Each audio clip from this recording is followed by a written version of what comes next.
The winter of 1318 settled over northern England with a quiet, suffocating weight. Snow did not arrive all at once, but in slow, relentless layers, dusting rooftops, filling alleyways, and eventually sealing the city of York beneath a cold, unyielding silence. Beyond its ancient walls, danger gathered.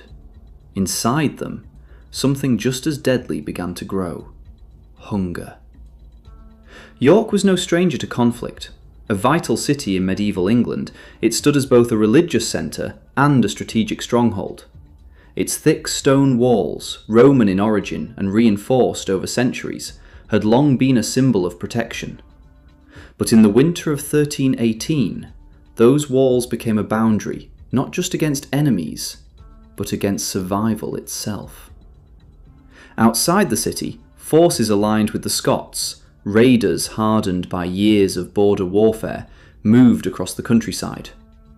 This was part of the wider conflict of the First War of Scottish Independence, a brutal struggle that blurred the lines between battlefield and civilian life. Raids were swift, often targeting undefended villages and supply routes. By the time word reached York of approaching danger, much of the surrounding region had already been stripped bare. The gates were closed. At first, the decision brought reassurance. The city was fortified. Its towers were manned. Within the walls were storehouses, wells, churches, and homes. People believed they could endure. But winter has a way of revealing the limits of preparation. The first weeks passed with tension, not yet despair. Snow thickened along the battlements. Guards stood watch through biting winds, stamping their feet to keep blood flowing. Inside, daily routines continued. Markets opened, bells rang, fires burned in hearths. Yet already, small changes signalled deeper trouble. Food began to disappear. Supplies that normally flowed into York, from farms, rivers, and trade routes, had stopped almost completely. Roads were unsafe, buried in snow, or patrolled by hostile forces. Merchants who might have risked the journey stayed away. Those who had made it into the city before the gates closed found themselves holding goods that would soon become more valuable than coin. Grain stores were the first concern. Bread was the foundation of medieval life, and its absence was unthinkable. Bakers worked with what remained, stretching flour as far as possible. Loaves grew smaller, denser, darker. What had once been a daily staple became something rationed, then scarce, then nearly gone.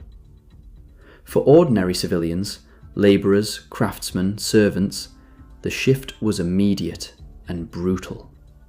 Meals shrank, hunger lingered, children cried through the night, their bodies unable to understand why the rhythm of feeding had stopped. Parents faced impossible decisions: eat now or save what little remained for later. As winter deepened, cold and hunger began to work together. Homes in York were not built for comfort in extreme conditions.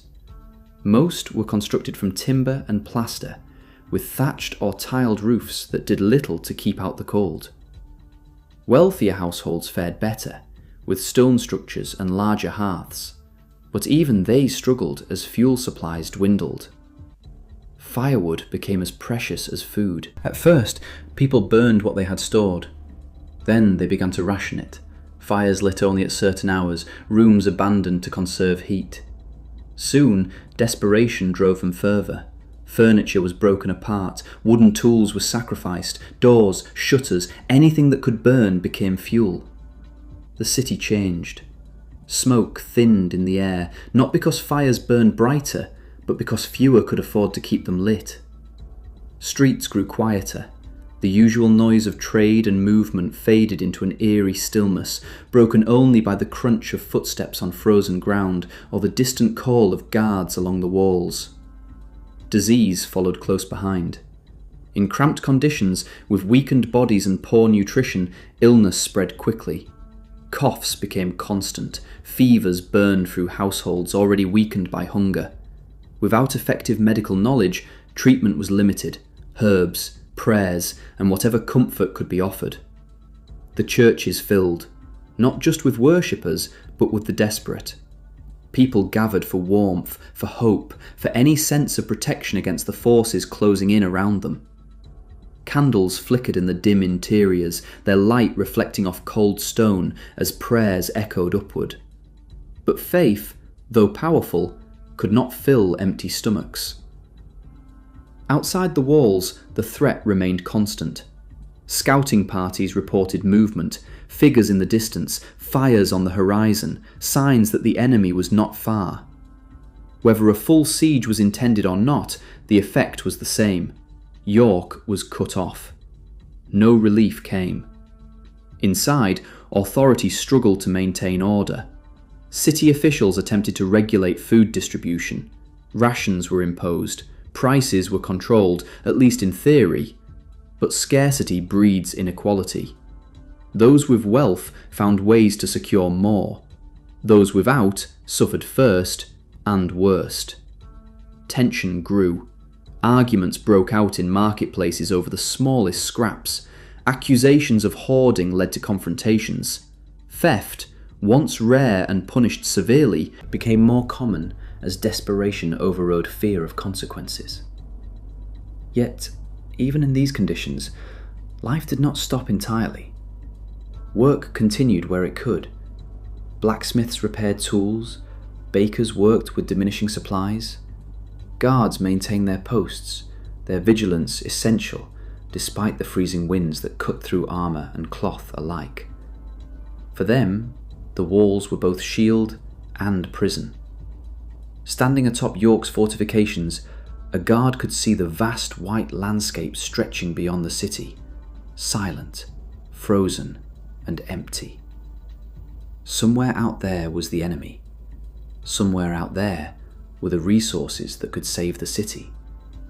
But between the two lay a barrier of cold and danger that few could cross. Inside, time seemed to slow.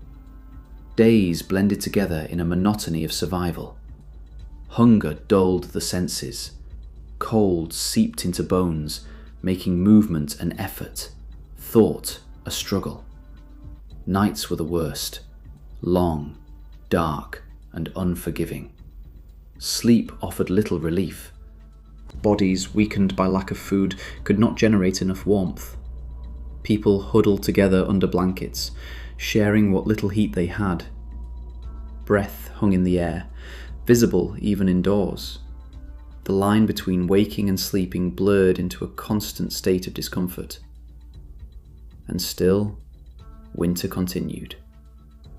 Weeks passed. Supplies dwindled further. The strongest endured, but even they began to falter. The elderly and the very young suffered most, their bodies less able to withstand the combined assault of cold and starvation.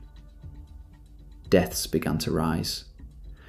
At first they were quiet, an individual here, a family member there, but as conditions worsened, loss became more frequent.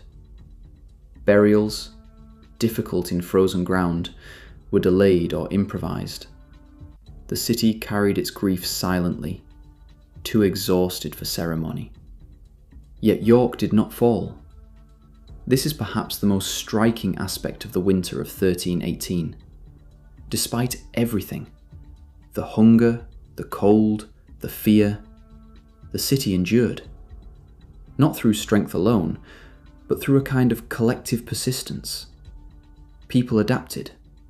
They shared when they could. They endured when they had to. They found ways, however small, to continue. A scrap of food divided among many. A fire maintained just long enough to warm frozen hands. A watch kept through the night, despite exhaustion. Eventually, as all winters do, the season began to shift. The change was gradual. Snow softened. Ice cracked. The air, though still cold, lost its sharpest edge. With it came the possibility of movement, of reopening roads, of re-establishing contact with the outside world. Relief did not come instantly, but it came. Supplies began to trickle back into the city. Trade routes reopened cautiously. Food, though still limited, became more available. Fires burned longer. The city, slowly, began to recover. But the winter left its mark. On the bodies of those who survived, thinner, weaker, bearing scars of illness and deprivation. On the city itself, changed by the memory of what it had endured, and on the collective understanding of its people. Because the winter of 1318 revealed a truth that no wall, no matter how strong, could fully deny. That survival in the medieval world was never guaranteed.